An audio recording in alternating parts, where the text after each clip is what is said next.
Hello welcome to post 360. నేను మీ మురళీ రాపల్లి.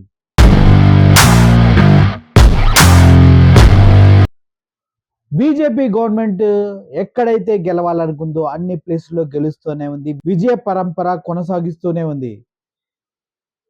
అసలు ఇప్పటివరకు ఎప్పుడు ఆంధ్రప్రదేశ్లో బీజేపీ ఊసేలేని ప్రాంతాల్లో కూడా బీజేపీ సభ్యులు గెలవడం జరిగింది. వైఎస్ఆర్సీపీ గెలుస్తుంది అనుకున్న ఆంధ్రప్రదేశ్లో బీజేపీ, టీడీపీ, జనసేన కలిసి భారీ క్లీన్ స్వీప్ చేయడం మనందరికీ తెలిసిందే. ఇక్కడే వచ్చింది అసలు చిక్కంతా. ఎలా ఎలా ఎలా సాధ్యమైంది? 45 లక్షల ఓట్లు తేడా ఎలా వచ్చింది ఈవీఎంస్లో అంటూ అందరూ ప్రశ్నించడం మొదలుపెట్టారు. అది ఆంధ్రప్రదేశ్తో స్టార్ట్ అయ్యి ఇంకెక్కడ ఆగలేదు. మహారాష్ట్ర, బీహార్, ఛత్తీస్గఢ్ అన్ని ఏరియాల్లో క్లీన్ స్వీప్ చేసుకుంటూనే వెళ్తుంది బీజేపీ. అర్థమైంది కదా? ఒక రేంజ్లో చెప్పాలంటే బీజేపీ గవర్నమెంట్ ఈవీఎంస్ని మేనేజ్ చేస్తుందా అనేసి చాలా మంది డౌట్ పడుతూ ఉన్నారు. ఆ డౌట్ నిజమే అని చెప్పడానికి చాలా చాలా ఆధారాలు ఉన్నాయి. అయితే ఇప్పుడు ఢిల్లీ ముఖ్యమంత్రి కేజ్రీవాల్ గారు చేసినటువంటి ఆరోపణలు, నా దగ్గర ఆధారాలు ఉన్నాయి, మోడీ తొందరపడుకుని ఇవంతా చూస్తాను అంటూ తను చేసినటువంటి వ్యాఖ్యలు ఇప్పుడు సోషల్ మీడియాలో ట్రెండ్ అవుతూ ఉన్నాయి. ఎందుకంటే కేజ్రీవాల్ని ఎంత కష్టపెట్టాడో తెలుసు అందరికీ.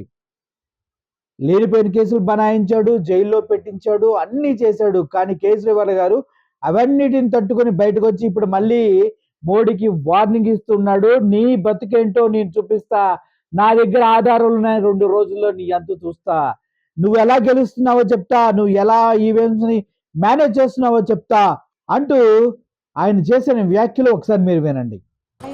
2 दिन रुक जाओ, इन लोगों ने लार्ज स्केल के ऊपर वोट काटने का षड्यंत्र शुरू कर दिया है दिल्ली के अंदर।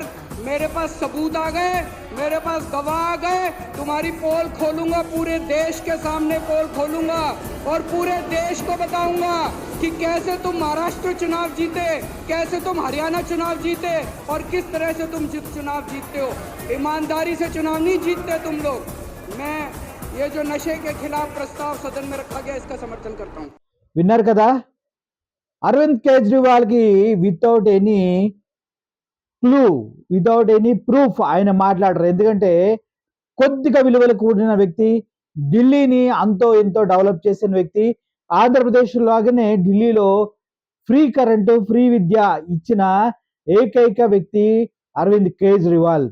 ఆయన్ని ఢిల్లీ గద్దె దించలేక అధికార పార్టీలో ఉండి కూడా రాజధాని ఢిల్లీ పైన పట్టు లేదని కుల్లి ఏడ్చిన మోడీ చివరికి అరవింద్ కేజ్రీవాల్ పైన అనేక రకాలైన కేసులు పెడతాం జరిగింది. ఒక అమ్మాయిని ఏదో అన్నాడని కేసు పెడతాం జరిగింది, ఒక రిపోర్టర్ని మేనేజ్ చేయడం జరిగింది. ఆ తర్వాత తను ఏదో కవితతో కలిసి ఒక సిండికేట్లో ఉన్నారని కేసు పెడతాం జరిగింది. ఆ తర్వాత without any intimation, any proofs, any legal allegation లేకుండా తీసుకెళ్లి జైల్లో వేయటం జరిగింది. వాటన్నిటికీ ప్రతీకారం తీర్చుకునే తరుణం కేజ్రీవాల్ చేతిలో ఉంది ఇప్పుడు అని అర్థం అవుతుంది.